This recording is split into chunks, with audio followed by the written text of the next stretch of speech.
喂，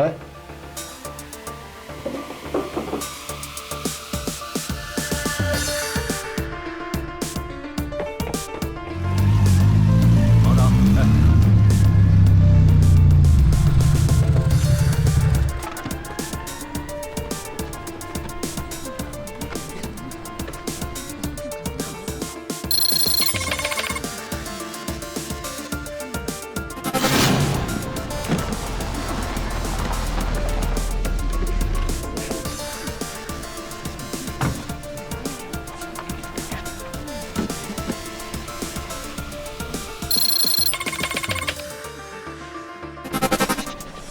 小朋友，这里可是封锁的案发现场。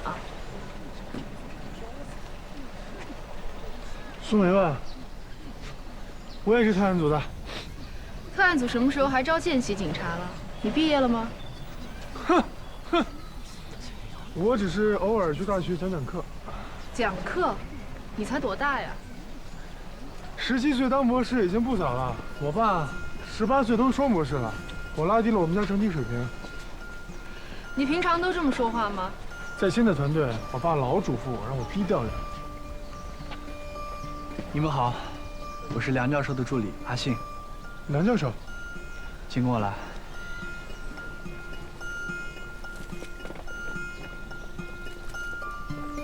高斌，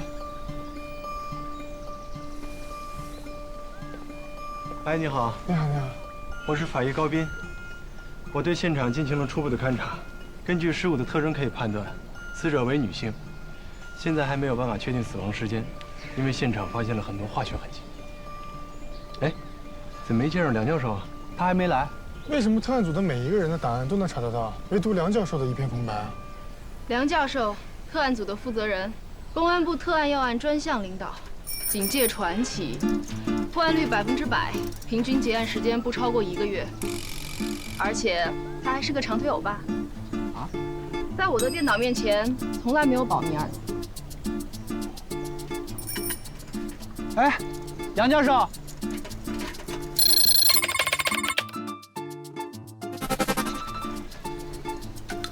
现在有了。梁教授，哦，你是包斩，是，人称活骨梗。是，您是11年前维密大街抢劫案的专组负责人，我听过您的报告。我的报告没有公开做过。我听的是录音。您最擅长的是对付有组织犯罪。擅长？我最擅长的是做饭，裁缝也是我的专业。你好，我是苏梅，5年前我见过你一回。那时候我还不是警察。梁教授，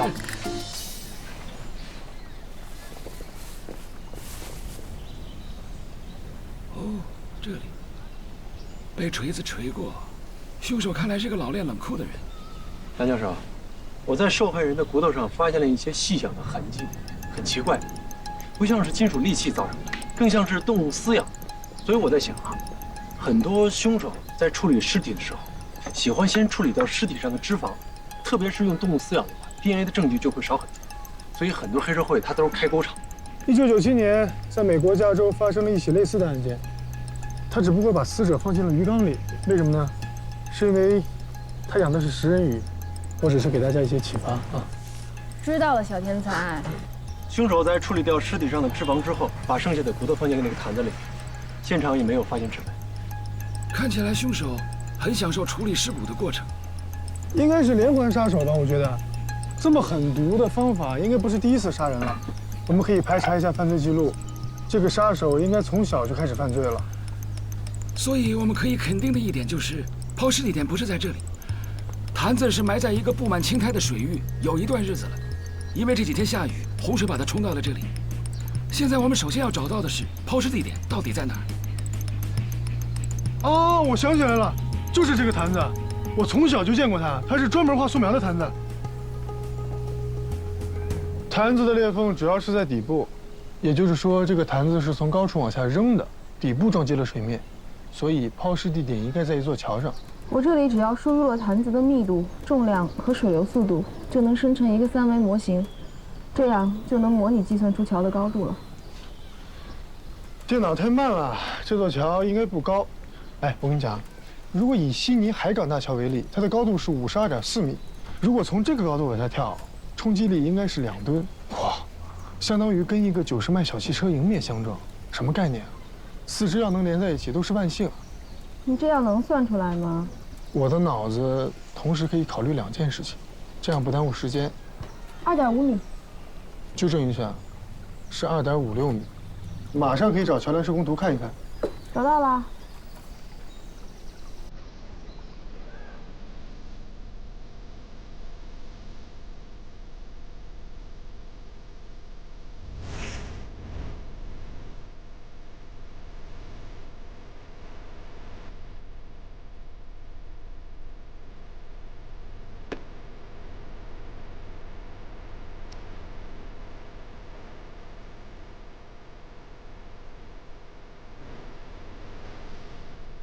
别动，警察！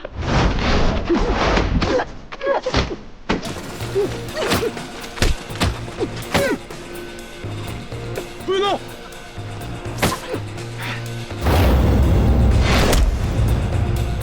别动！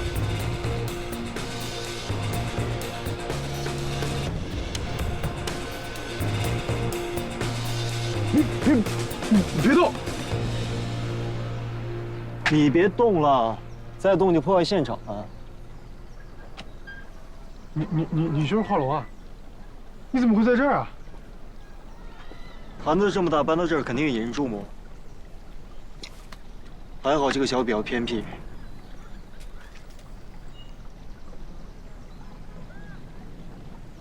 我们已经找到了抛尸地点。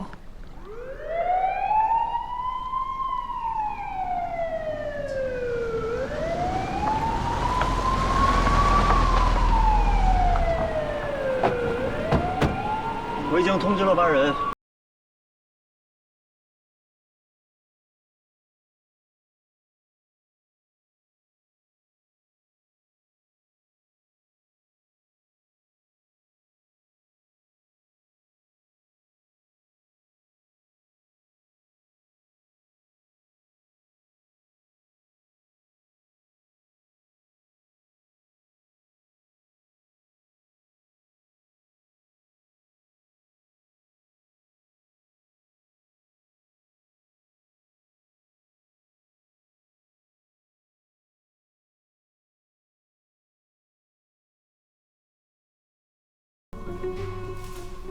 既然大家熟悉了，谈谈线索吧。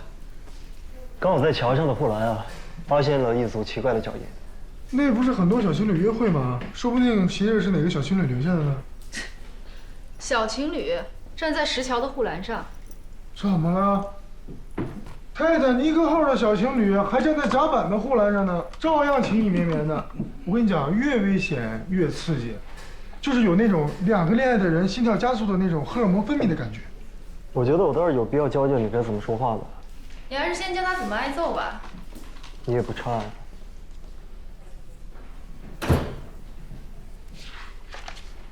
杨教授，我们调取了当地警局的报案记录，年龄为20岁左右的失踪女性，近期就有一例。通过对比 DNA， 我们确认了尸骨的身份，死者名叫莫非，2周之前失踪。失踪之前，曾经在镇上最大的一家画廊学画。哎，还挺漂亮的。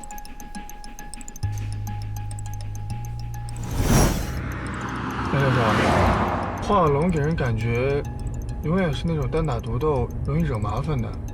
你是怎么考虑把他拉入特案组啊？你如果当过5年的卧底，也会这样的。一个人单打独斗，早晚会崩溃。有时候要休息，明白了？嗯。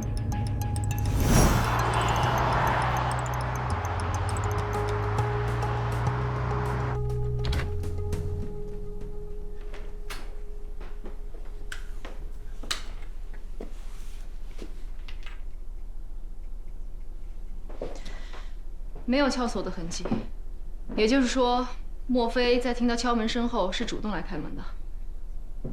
开门之后，有个男人跟。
时期起到的重要作用。也正是罗马的这条母亲河，才使罗马走入了当时最鼎盛的时期。当着他所有学生的面，把他叫出来。哦，每一幅经典的作品，都有着它各自的文化底蕴。这就是证据。莫非应该早有准备？他把避孕套撕开了之后，这个男人突然间停止了。你怎么知道他是停住了，而不是根本就不喜欢呢？这一点你比我有经验。我也只是合理每一种逻辑。这个男人似乎在屋子里面要寻找什么东西。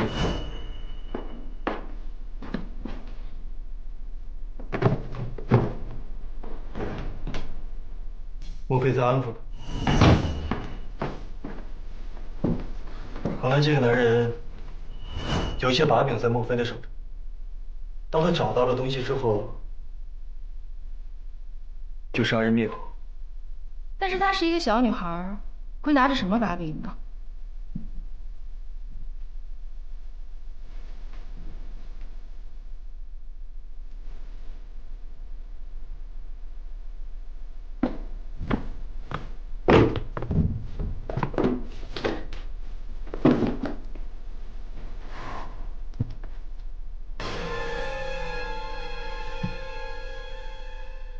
女人藏的东西，还是得女人来。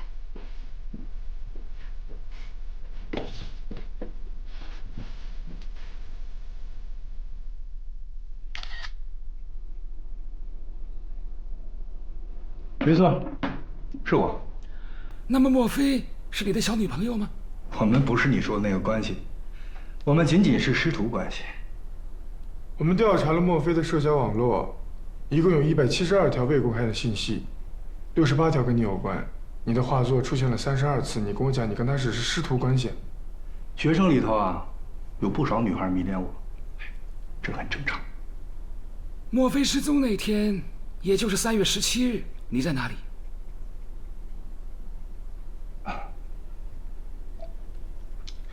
那天晚上我跟我老婆在看戏，哎，你可去问我老婆。17号，那天我跟麦西去看话剧了。你们看的什么剧啊？罗伊跟马拉。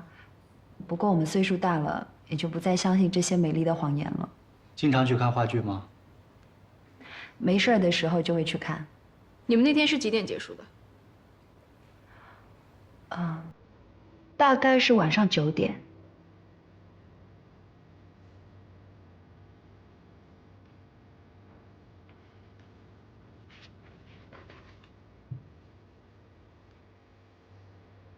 画家经常回来吗？经常回来。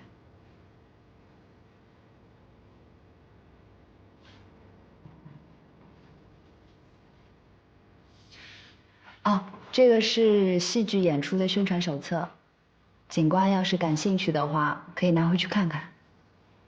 还有其他册子吗？没有了，保姆以为没什么用，就都给扔了。警官也喜欢看戏吗？看的戏太多了，只是不在舞台上。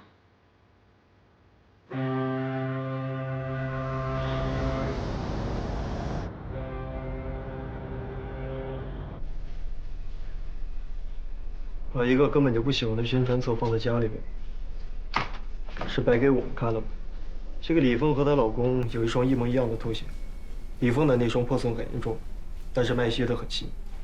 由此可以证明麦西他不经常回家，两个人在分居冷战。莫非的出租屋隔音并不好。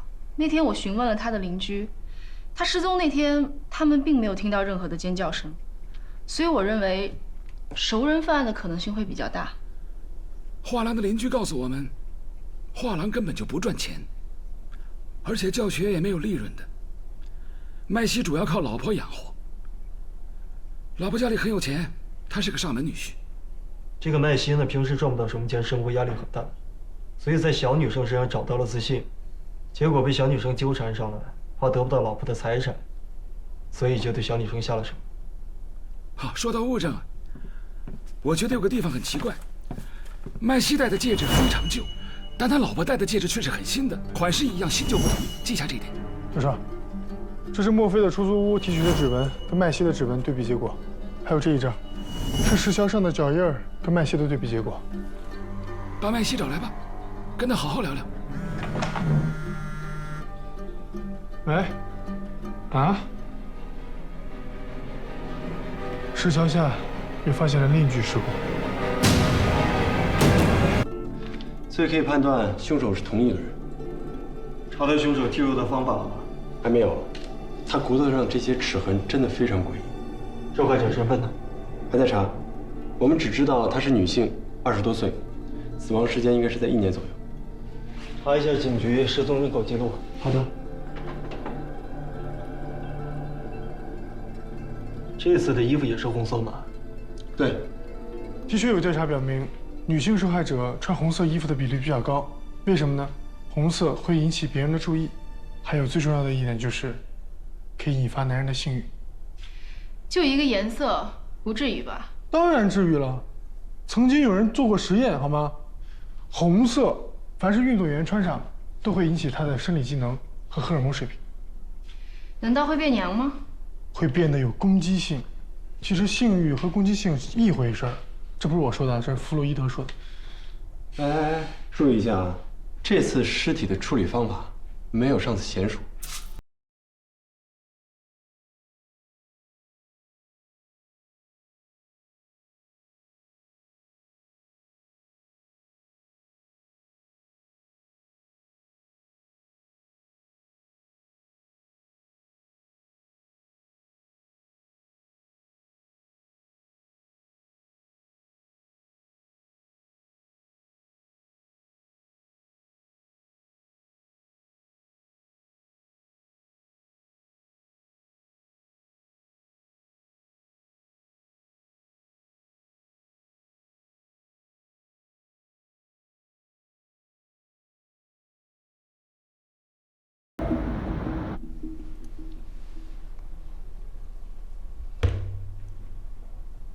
眼熟吗？眼熟，以前我有个一模一样的。承认了。承认什么？我们在案发现场发现这个坛子是你的吧？像这种坛子，在我们那儿随处可见。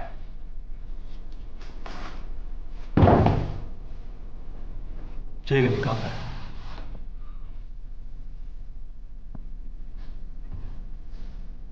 这算是物归原主吗？那个女孩死了，这个定情信物当然是归你了。警官，你可以随便打听，我们俩确实没什么。他来我的花园学画画，我们就是师徒关系。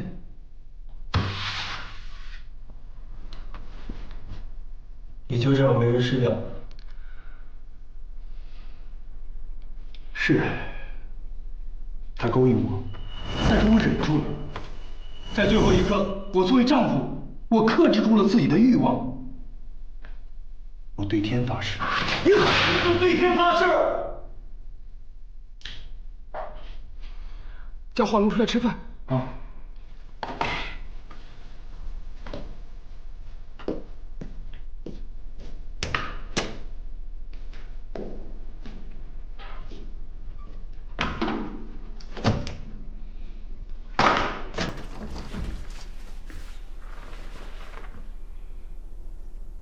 炸一下是 OK 的，但是你不能比对方还暴躁啊。吃饭吗？时间差不多了，我可以回家吃。你还要在这里待一段时间。我们有证据。麦西啊，你阳痿。这他妈算什么证据？阿信，你阳痿。没有啊。这是一个正常男人的反应。你刚才那个答复，正好告诉我，你心里已经默认了。我说过了，我跟他没什么。撕开了，又不用，这是为什么？你不行了。根本不是我撕开的，我不想跟他有什么。不是你不想。是你不行，那个小女生想征服他的老师，但是你又视而不见。她还以为自己长得不够漂亮，她给自己最后一个机会，就去偷了你的画。果然你去了，但真没有想到，原来不是她不行，是你不行。她就开始笑了，而她的嘲笑却激怒了你。你一怒之下杀了他。我是不幸亏了，但我没有杀人，我只是去拿回我的画。我告诉你，你来选，要么我把你那些通奸的证据公诸于世，要么你就乖乖的待在这里，坦白从宽。你抓不到我的正经的。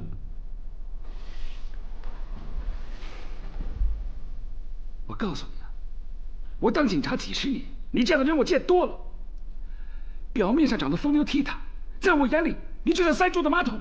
你这种案子已经不多了，洗干净屁股坐牢吧。好吧，人是我杀的。看到差距了吗？你是说我和你的吗？我长时间失眠，后来发展成了梦游。1个星期以前，就是下雨那天，我发现醒来，自己在桥上。麦西的梦游症是3年前开始接受治疗的，可是要知道，梦游症是从小才能得的病。3年前，在麦生身上发生了什么让他无法接受的事情？这个我查了一下，3年前有一个叫赵芊芊的女孩，她也失踪了，而且她也曾在麦西的画廊里学过画。我们查过所有失踪的案子，没有找到这个。因为这个案子之后被撤销了，系统更新之后就查不到了。我也查的是3年前的档案备份。可是为什么被撤销了？因为赵芊芊被找到了，她在报案后的第4天给她的家人发了信息，也发了照片，所以她的家人就撤案了。他现在在什么地方？她现在还活着，至少是在网上。她每隔一段时间都会更新照片，透露她自己在哪里。照片的这个光不太对啊。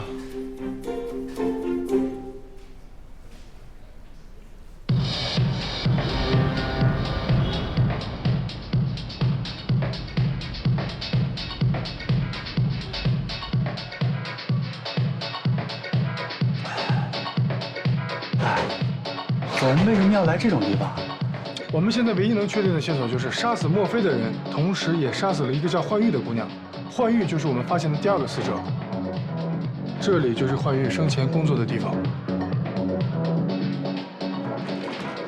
帅哥，我们聊聊吧。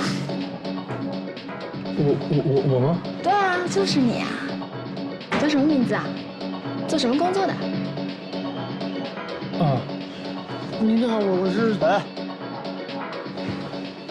你不先跟他们做朋友，怎么套得出来信息啊？去吧。有空吗？有啊。走。走吧。那先去啊。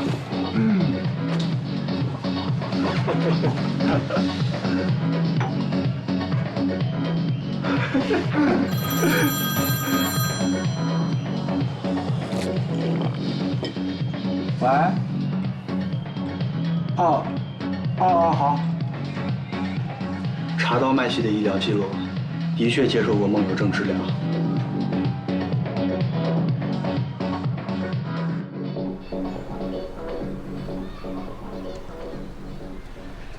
你们昨晚去酒吧，查到什么了吗？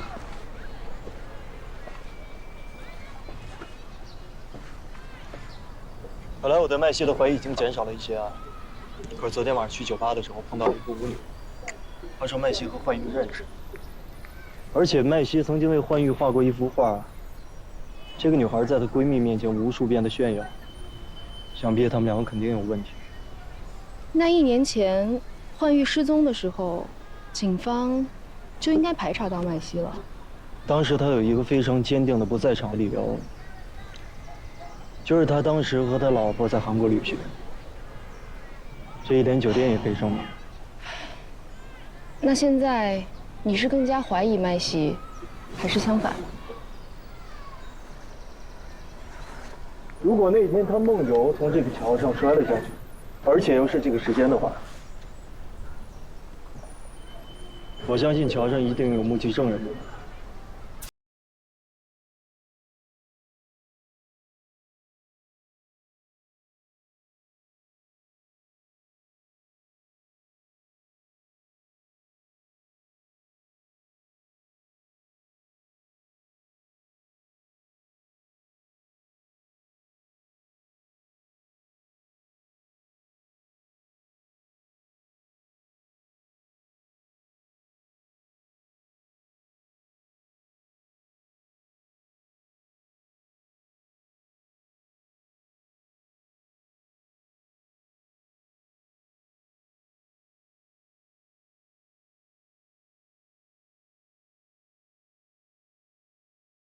刚想去救他呢，他在水里面扑腾了几下，直接又上来了一个。是他吗？对，就是他。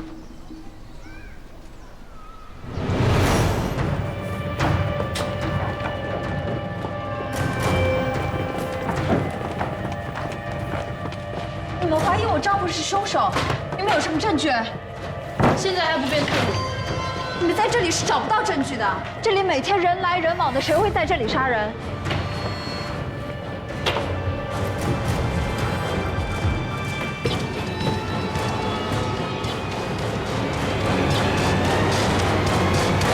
赵芊芊，还记得他吗？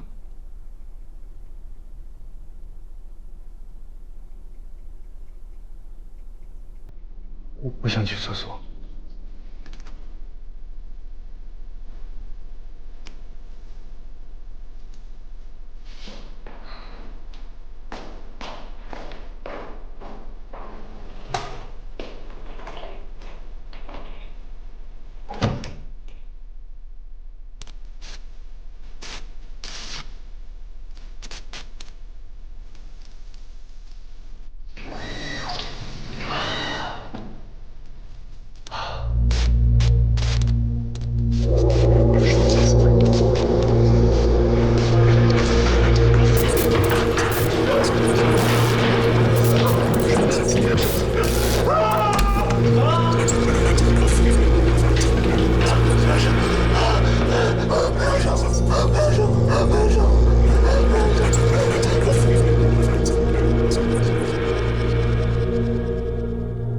每个人内心恐惧的食物都不一样，这要看他以往的经历了。莫非和幻玉尸骨上的咬痕，会不会是老鼠造成的？从咬痕的深度和长度看，动物的体型应该更大一些。老鼠啃咬尸体，至少是一大群啊！别说画廊里没有老鼠，还养了很多猫啊。那个画家不像是爱猫的人。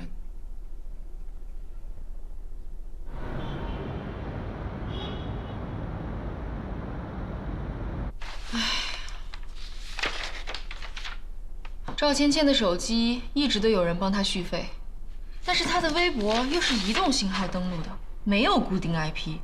唯一可以确定的是，她是在这个小镇登录的。那个画廊里除了有几部恐怖的画之外，没有任何线索了。现在能撬开他嘴的人，也只有赵芊芊了。赵芊芊的失踪案在这个小镇还挺受关注的，很多人去她的微博下面留言。但是最值得关注的是，有人提到她曾经怀过孕。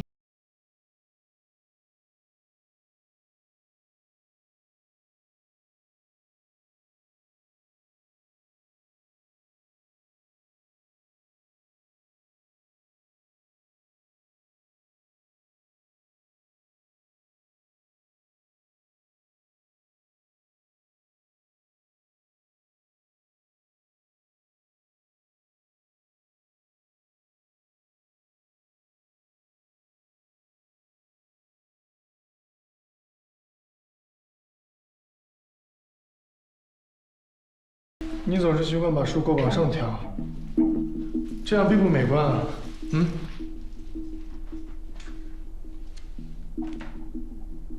说说孩子吧。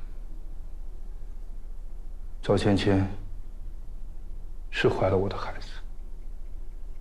为什么不早说呢？还在这里装神弄鬼。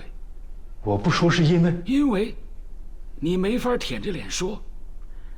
那个女的缠着我，用死来逼我离婚，而我又不能离婚，因为我得靠我媳妇儿养活。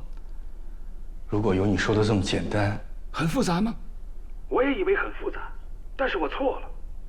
你只不过是一个常见的小三儿逼着上位的男人，想要杀人灭口。没那么简单。我的确一开始是想毁掉孩子。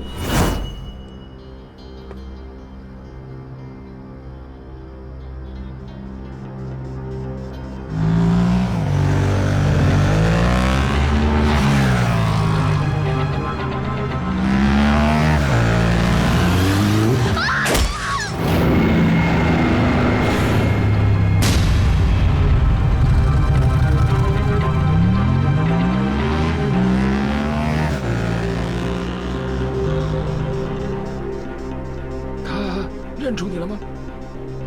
摩托车是借的，但是我真的没想杀他。后来，我又开着车回到了那个地方，想接他去医院。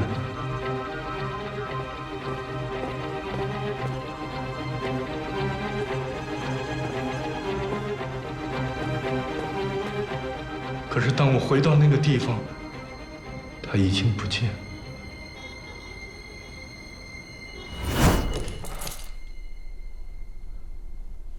一开始，我还以为他被别人救了，但是自此之后，他就失去了联系。过了很长一段时间，我收到他的信息，他说我杀了他，他要报复我，他要化成厉鬼来报复我。你相信厉鬼报仇吗？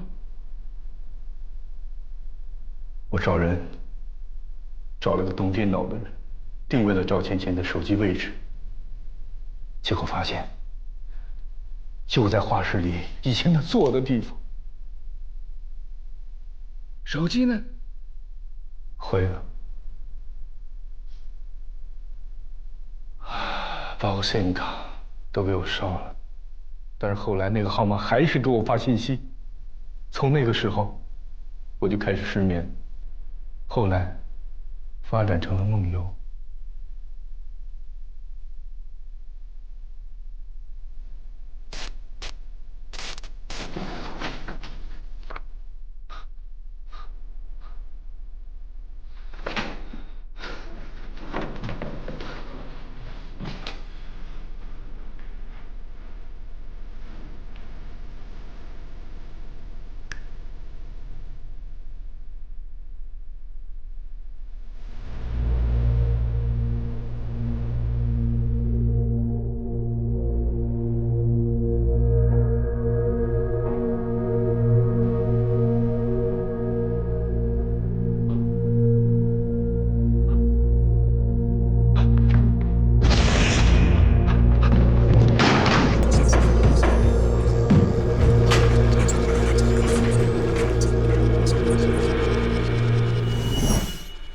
冠玉和你是什么时候认识的？很长一段时间，我必须每天喝醉才能睡着。冠玉，自然是在酒吧里认识的。我在他那儿住了几个月，有他在的时候，就不会有什么恐怖的事情发生。但是我也不知道为什么，后来他也失踪了。那你老婆知道你和别的女人的事吗？我怎么知道？我们一直分居。这3年来，你有没有见过赵芊芊？你觉得她还活着？也不是没有这种可能。她一定是死了。那个石桥